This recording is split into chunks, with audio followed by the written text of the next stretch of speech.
সকল অশান্তির দুইটা মূল আছে, আরেকজনের সাথে নিজেকে তুলনা করা, আরেকটা হলো আরেকজনের কাছে কি করা, আশা করা। মানুষের চাইতে বেশি আশা করা উচিত না। স্বামী হোক, স্ত্রী হোক, ননদ হোক, দেবর হোক, শ্বশুর হোক, শ্বশুর বাড়ি হোক, এমনকি বন্ধু বান্ধব হোক, আপনার কোন বন্ধু বান্ধব যদি আপনার সাথে বেঈমানি করে, আপনার খুশি হওয়া উচিত। খুশি হওয়া উচিত। কেন খুশি হবেন? বেঈমানি করলে আবার খুশি হবেন কেন? খুশি হবেন এই জন্য যে আলহামদুলিল্লাহ একটা জায়গায় ছিলাম এতদিন, আল্লাহ আমাকে জায়গাটা চিনিয়ে দিচ্ছে।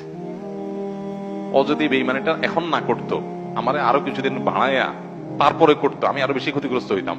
আল্লাহর শুকর, আলহামদুলিল্লাহ আমি যে অজাগায় সময় ব্যয় করছি, এরকম জিগরি দোস্ত বানায় রাখছি, ও আসলে কালসাপ, এটা আল্লাহ তাআলা আমাকে জানাই দিছে। আলহামদুলিল্লাহ আমি খুশি হয়ে যাব।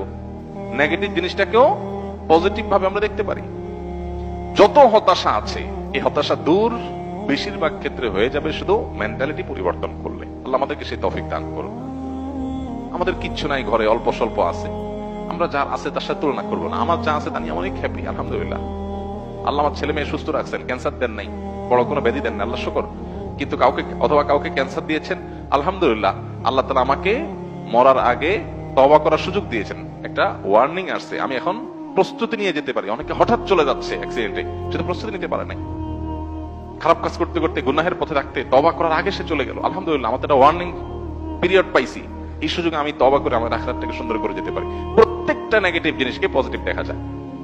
বিশেষ করে আজকালকার যে হতাশা, এগুলো বেশিরভাগই হলো আমাদের অনেক খাই স্বভাবের কারণে। আমরা ভাবখান, আমি এরকম অনেক মানুষ দেখেছি ব্যক্তিগতভাবে, আমি পরিচিত অনেক মানুষের সাথে, নাই ভাই কিচ্ছু নাই, ব্যবসা বাণিজ্য অবস্থা একবারে খারাপ। এরপরে দেখা গেল ছেলে ফেলে নিয়ে, বাচ্চা কাচ্চা নিয়ে উনি ব্যাংকক গেছে ঘুরতে। ভাই ব্যাংকক গেছেন ঘুরতে, আপনার না খুব অসুবিধা? ভাই এইটা তো 10-20-50 লাখ তো অ্যাকাউন্টে আছে, এটা তো কোনো ইয়ে না। আমি কোটি কোটি টাকার যে ব্যবসা আছে আমি সেটা কথা বলতেছি, ফ্যাক্টরি গুলা বন্ধ, হানতাম, কিন্তু ওনার সব চলতেছে। মানুষের চাহিদা যত বাড়ে সে তত দুঃখী হয়, চাহিদা যত কমে সে তত সুখী হয়।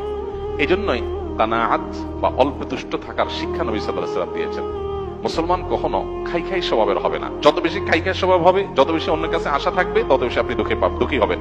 এই জন্য এই জিনিসটা ছাড়তে হবে। কারোর কাছে আশা খুব বেশি করা যাবে না, এবং অন্যের সাথে কম্পেয়ার করা যাবে না। বিশেষ করে অন্য আমার চাইতে ভালো থাকলে ওটার ব্যাপারে কম্পেয়ার করা যাবে না। পৃথিবীতে আল্লাহ ছাড়া আর কারোর ব্যাপারে আশাবাদী থাকবেন না। এমনকি নিজের মা বাপও না, নিজের স্ত্রীও না, স্বামীও না, সন্তানও না, ভাই বোনও না, জিগরি দোস্ত না, কারোর ব্যাপারে না। আশা করেন, খুব বেশি আশা করে বসে থাকেন না।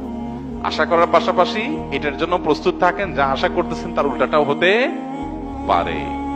মোচের তেল দিয়ে গেছেন, অনেক কিছু আশা করতেছেন, যাই দেখেন জিরো।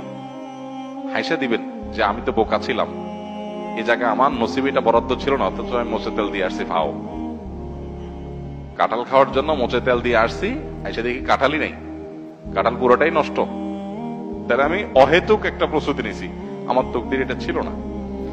তো ইমানদার নিজের জীবনটাকে ইজি করার চেষ্টা করবে, সে সুখী থাকবে ইনশাআল্লাহ তাআলা। আল্লাহ আমাদেরকে তৌফিক দান করুন।